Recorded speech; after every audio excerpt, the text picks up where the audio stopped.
দীপু চন্দ্র দাস, এক হিন্দু যুবক, সে নিজের যোগ্যতা একটি কারখানায় চাকরি পেয়েছিলেন এবং সে হিন্দু যুবক কেন চাকরি পেয়েছে তার জন্য আরো কয়েকজন তার শত্রুপক্ষ যাতে সে চাকরি করতে না পারে, যাতে তাকে একটু গণপিটুনি দেওয়া যায়, তার জন্য তার নামে মিথ্যে গুজব রটিয়ে দেয়।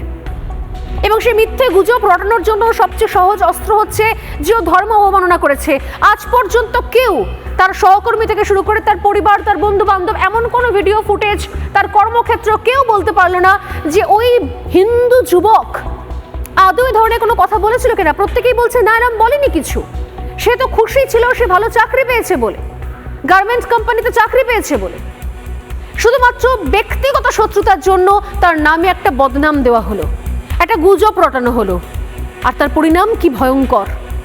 এত উন্মত্ত জনতা, কেউ জানতে চাইলো না কি হয়েছে, কেউ জানতে চাইলো না ঘটনাটা কি ঘটেছে, কেউ জানতে চাইলো না যে সেই ছেলেটির বক্তব্য কি। তাকে প্রকাশ্যে রাস্তায় নিয়ে এসে ফুটপাতের ওপর পিটিয়ে পিটিয়ে পিটিয়ে মেরে ফেলা হলো, তাকে নগ্ন করে ফেলা হলো, পেটাতে পেটাতে তার গা থেকে সমস্ত জামা কাপড় খুলে নেওয়া হলো, তার গলায় দড়ি বেঁধে তাকে গাছে ঝুলিয়ে দেওয়া হলো, আর তারপর যখন তার দেহে আর প্রাণ নেই, নিথর শরীর, তখন খড় দিয়ে আগুন লাগিয়ে তার বিবস্ত্র দেহ, উলঙ্গ দেহ সেখানে আগুন লাগিয়ে দেওয়া হলো, জ্বালিয়ে দেওয়া হলো। কি ভয়ঙ্কর অবস্থা বুঝুন।